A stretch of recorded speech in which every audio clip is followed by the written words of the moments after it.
Hi guys, P C P S I notification out ಆಗಿದೆಯಾ ಅಥವಾ ಇಲ್ವಾ? ಏನಿದು ಇವಾಗ ನ್ಯೂಸ್ ಎಲ್ಲ ಹರಿದಾಡ್ತಿದೆ ನ್ಯೂಸು, ಮತ್ತು ಅಪ್ಲೈ ಮಾಡಿ ಅಂತ ಹೇಳ್ತಿದ್ದಾರೆ. ಸೊ ನಿಜಕ್ಕೂ ಬಂದಿದೆಯಾ ನೋಟಿಫಿಕೇಷನ್ನು ಇಲ್ವಾ? ಯಾವಾಗ ಬರುತ್ತೆ? ಸಂಪೂರ್ಣವಾದಂಥ ವಿಡಿಯೋನ ಪಿನ್ ಟು ಪಿನ್ ಆಗಿ ಹೇಳ್ತಾ ಇರ್ತೀನಿ. ಸೊ ಚಾನಲ್ಗೆ ಹೊಸಬರಾಗಿದ್ದರೆ ಸಬ್ಸ್ಕ್ರೈಬ್ ಮಾಡ್ಕೊಳ್ಳಿ. ಬನ್ನಿ ಸ್ಟಾರ್ಟ್ ಮಾಡೋಣ. ನೋಡ್ಕೋಬೋದು ನೀವು ಇಲ್ಲಿ, ಇದೊಂದು ನ್ಯೂಸಲ್ಲಿ ಬರ್ತಾಯಿದೆ. ನೋಡ್ಕೊಳ್ಳಿ ಗೈಸ್, ಇವರು ಸಲೀಮ್ ಅವರು. ಈ ವರ್ಷದಲ್ಲಿ ಸುಮಾರು 8,300 ಹುದ್ದೆಗಳು ಪೊಲೀಸರ ನೇರ ನೇಮಕಾತಿ ಮಾಡ್ಕೋತೀವಿ ಅಂತೇಳಿ ಹೇಳಿದ್ದಾರೆ. ಬಟ್ ಅದು ನಾವು ಫುಲ್ಲಾಗಿ ಒಂದೇ ಸತಿ ಮಾಡ್ತಾರ ಅಂತಂದರೆ ಇಲ್ಲ, ಹಂತ ಹಂತವಾಗಿ ಮಾಡ್ತಾರೆ. ಖಾಲಿ ಹುದ್ದೆನ ಭರ್ತಿ ಮಾಡೋದ್ರಾಗಿ DGIGP ಆದಂತಹ ಡಾಕ್ಟರ್ MA ಸಲೀಮ್ ಅವರು ಮಾಹಿತಿ ಕೊಟ್ಟಿದ್ದಾರೆ. ಸೊ ಹಾಗಾಗಿ ಆ ಮಾಹಿತಿ ಕೊಟ್ಟಿದ್ದ ಕಾರಣಕ್ಕಾಗಿ ನ್ಯೂಸ್ ಪೇಪರಲ್ಲಿ ಎಲ್ಲ ಬರ್ತಿದೆ, ವಿಜಯವಾಣಿಯಲ್ಲೆಲ್ಲ ಬರ್ತಿದೆ. ಇದರಲ್ಲಿ ಏನಿದೆ ಅಂಥೇಳಿ ಸಂಪೂರ್ಣವಾಗಿ ನೋಡ್ತಾ ಬರೋಣ.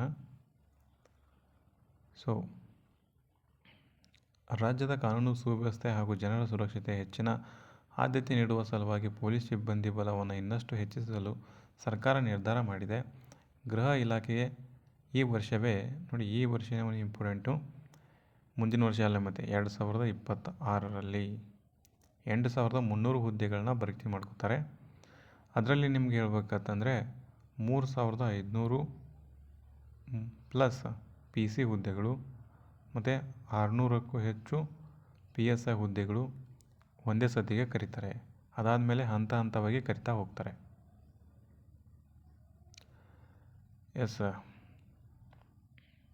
ಮತ್ತು ಈ ಕಾಲಮಾನಕ್ಕೆ ತಕ್ಕಂತೆ ಪೊಲೀಸ್ ಪಡೆ ಸಜ್ಜುಗೊಳಿಸಲು ನೂತನ ಪೊಲೀಸಿಂಗ್ ವ್ಯವಸ್ಥೆ ಒತ್ತು ನೀಡಲಾಗಿದೆ. ಗುಪ್ತಚರ ವಿಭಾಗ ಸೇರಿ ಖಾಲಿ ಇರುವಂತಹ ಪೊಲೀಸ್ ಪೇದೆಗಳು, PCಗಳು, ಇನ್ಸ್ಪೆಕ್ಟರ್ಗಳು ಅಂದರೆ ಸಬ್ ಇನ್ಸ್ಪೆಕ್ಟರ್ಗಳು ಹುದ್ದೆಗಳಿಗೆ ನೇರವಾಗಿ ನೇಮಕಾತಿ ಮಾಡಿಕೊಳ್ಳಲು ಸರ್ಕಾರ ಅನುಮೋದನೆ ನೀಡಿದೆ ಅಂತ ಇದೆ. ಇದನ್ನಾಧರಿಸಿ ಇನ್ನು ಮುಂದಿನ ಕೆಲವು ದಿನಗಳಲ್ಲಿ ಹಂತ ಹಂತವಾಗಿ ಭರ್ತಿ ಮಾಡುವುದರಾಗಿ ಚಾಲನೆ ನೀಡುವುದಾಗಿ ಮಾಹಿತಿ ನೀಡಿದರು ಸಲೀಂ ಅವರು. ಸೊ ಗುಪ್ತಚರ ವಿಭಾಗಕ್ಕೆ ಪ್ರತ್ಯೇಕ ಕೇಡರ್ ಆರಕ್ಷಣಾ ವ್ಯವಸ್ಥೆ ಪ್ರಮುಖ ಅಂಗವಾಗಿರುವಂತಹ ಗುಪ್ತಚರ IB ಅಂತ ಏನು ಕರಿತೀವಲ್ಲ, ಆ IBಗೆ ವಿಭಾಗವನ್ನು ಮೇಲ್ದರ್ಜೆಗೆ ಏರಿಸಲು ಸರ್ಕಾರ ಒಪ್ಪಿದೆ. ಈಗಾಗಲೇ 100 ಹುದ್ದೆಗಳಿಗೆ ನೇಮಕಾತಿ ಮಾಡಿಕೊಂಡಿದ್ದು, ಭವಿಷ್ಯದಲ್ಲಿ ಇನ್ನಷ್ಟು ಹುದ್ದೆಗಳು ಮಾಡಿಕೊಳ್ಳುವುದಾಗಿ, ಜೊತೆಗೆ ಹೊಸ ಪೀಳಿಗೆಯವರಿಗೆ ಪೊಲೀಸಿಂಗ್ನಲ್ಲಿ ನವೀನ ತಂತ್ರಜ್ಞಾನ ಬಳಕೆ ಇತ್ಯಾದಿ ವಿಷಯಗಳ ಬಗ್ಗೆ ನುರಿತ ತಜ್ಞರಿಂದ ತರಬೇತಿಯನ್ನು ನೀಡ್ತಾರೆ ಅಂತೇಳಿ ಐತೆ. ಓಕೆ,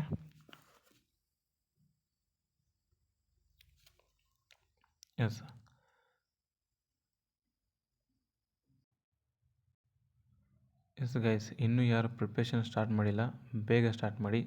ಯಾಕಂದರೆ ಎಸ್ಪೆಷಲಿ ಪಿ ಸಿ ಹುಡುಗರು ಆ್ಯಂಡ್ PSI ಯಾರ್ಯಾರು ಇದ್ದೀರ ನೋಡಿ, ಇನ್ನೂ ಸ್ಟಾರ್ಟ್ ಮಾಡಿಲ್ಲ, ಬೇಗ ಸ್ಟಾರ್ಟ್ ಮಾಡ್ಕೊಳ್ಳಿ. ಯಾಕಂದರೆ ಇದನ್ನು ನಡೆಸುವಂತಹ ಇಲಾಖೆ ಬಂದುಬಿಟ್ಟು, ಪ್ರಾಧಿಕಾರ ಬಂದುಬಿಟ್ಟು KE ಅವರಾಗಿರ್ತಾರೆ. KE ಅವ್ರದ್ದೆಲ್ಲ ಗೊತ್ತಲ್ಲ ನಿಮ್ಮದು, ಅವ್ರದ್ದು ಎಷ್ಟು ಫಾಸ್ಟ್ ಇರ್ತದೆ ಅಂತೇಳಿ. ಸೊ ನೋಟಿಫಿಕೇಷನ್ ಏನಾದ್ರು ಆಗ್ತಂದರೆ ನಾಳೆನೇ ಆಗ್ಬೋದು, ಒಂದೇ ತಿಂಗಳಲ್ಲೇ ಆಗ್ಬೋದು. ಸೊ ಆಯ್ತಂದರೆ ಎಕ್ಸಾಮ್ನ 3 ತಿಂಗಳಲ್ಲಿ ಕೊಡ್ತಾರೆ ಅಂತ ಹೇಳೋಕ್ಕಾಗಂಗಿಲ್ಲ. 3 ತಿಂಗಳು ಟೈಮ್ ಕೊಡ್ತಾರೆ ಅಂತೇಳಿ. ಎಷ್ಟಂದರೆ 1 ತಿಂಗಳಲ್ಲೇ ಎಕ್ಸಾಮ್ ನಡೆಸ್ಬೋದು, 2 ತಿಂಗಳಲ್ಲೇ ನಡೆಸ್ಬೋದು, 3 ತಿಂಗಳಲ್ಲಿ ನಡೆಸ್ಬೋದು. ಸೊ ಅಷ್ಟರಲ್ಲಿ ನಿಮ್ಮ ಸಿಲೆಬಸ್ನ ಒಟ್ಟು ನೀವು ಕಂಪ್ಲೀಟ್ ಮಾಡೋಕ್ಕಾಗ್ತದೆ ಅಂಥೇಳಿ ಒಮ್ಮೆ ನೀವು ಪ್ರಶ್ನೆ ಮಾಡಿಕೊಳ್ಳಿ. ಓಕೆ, ನೀವು ಅನ್ಕೋಬೋದು, PC ಎಕ್ಸಾಮ್ ಏನು ಬಿಡು, ಆರಾಮಾಗಿ ಬರಿಬೋದು, ಭಾಳ ಈಸಿ ಇರ್ತದೆ. ನೋ, ಹಾಗಲ್ಲ. ಈಗ PC ಹೆಸರಿಗೆ ಅಷ್ಟೇ. ಇವಾಗ ಆ PCಯಲ್ಲಿ DC ಪ್ರಶ್ನೆಗಳು ರಿಪೀಟ್ ಆಗ್ತಿದ್ದಾವೆ. ಅರ್ಥ ಆಯ್ತಾ? PC ಹುದ್ದೆ DC ಲೆವೆಲ್ಗೆ ಆಗ್ತಿದೆ ಇವಾಗ. ಅದಕ್ಕೆ ನೀವು ಏನು ಮಾಡಬೇಕು, PYQನ ಬಿಡಿಸ್ಬೇಕು. DCಯಲ್ಲಿ ಬಂದಿರುವಂಥದ್ದು IAS ಕ್ವಶನ್ ಪೇಪರ್ನ ಬಿಡಿಸ್ಬೇಕು, KAS ಬಿಡಿಸ್ಬೇಕು, KPSC,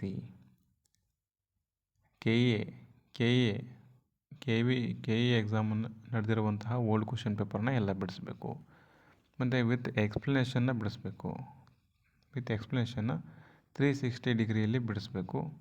ನೋಟ್ ಮಾಡ್ಕೋಬೇಕು. ಗೊತ್ತಿಲ್ಲಾರ್ದಂಥ ಅದೊಂದು ನೋಟ್ಸನ್ನು ರೆಡಿ ಮಾಡಬೇಕು. ಮಿಸ್ಟೇಕ್ ಅನ್ನುವಂಥದ್ದೊಂದು ಬುಕ್ಸ್ನ ರೆಡಿ ಮಾಡಿ ಅದರಲ್ಲಿ ನಿಮ್ಗೇನು ಮಿಸ್ಟೇಕ್ ಆಗ್ತಿದೆ ಅದನ್ನ ನೀವು ಫೈಂಡ್ ಔಟ್ ಮಾಡಿ ಬರ್ಕೋಬೇಕು. ಅದನ್ನ ಪದೇ ಪದೇ ನೀವು ರಿವಿಷನ್ ಮಾಡ್ತಾ ಹೋಗಬೇಕು.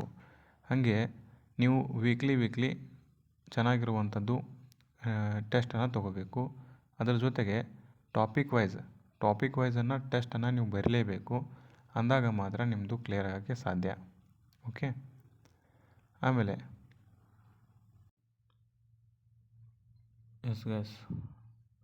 ಆಮೇಲೆ ನೀವು ನೋಡ್ಬೋದು, ಯಾವುದೇ ಕಾರಣಕ್ಕೂ ಟೈಮ್ ವೇಸ್ಟನ್ನು ಮಾಡೋಕ್ಕೆ ಹೋಗಬೇಡಿ. ಇದು KA ನಡೆಸುವಂಥ ಎಕ್ಸಾಮ್ ಆಗಿರ್ತದೆ. ಸೊ ಈ ವರ್ಷದಲ್ಲೇ ಎಕ್ಸಾಮನ್ನು ನಡೆಸ್ತಾರೆ. ಮತ್ತು ನೋಟಿಫಿಕೇಷನ್ನು ಕೂಡ ಕಂಪ್ಲೀಟ್ ಆಗುತ್ತೆ. ಅಂದರೆ ನಿಮ್ಮದು ರಿಕ್ರೂಟ್ಮೆಂಟ್ ಫುಲ್ ಪ್ರೊಸೆಸ್ ಕಂಪ್ಲೀಟ್ ಆಗುತ್ತೆ. ಎಕ್ಸಾಮು, ಫಿಸಿಕಲ್ಲು ಮತ್ತು ಮೆಡಿಕಲ್ಲು, ಡಾಕ್ಯುಮೆಂಟ್ಸ್ ವೆರಿಫಿಕೇಷನ್, ಟ್ರೈನಿಂಗ್ ಎಲ್ಲವೂ ಕೂಡ ಕಂಪ್ಲೀಟ್ ಆಗುತ್ತೆ. ಟ್ರೈನಿಂಗ ಮುಂದಿನ ವರ್ಷದಿಂದ ಸ್ಟಾರ್ಟ್.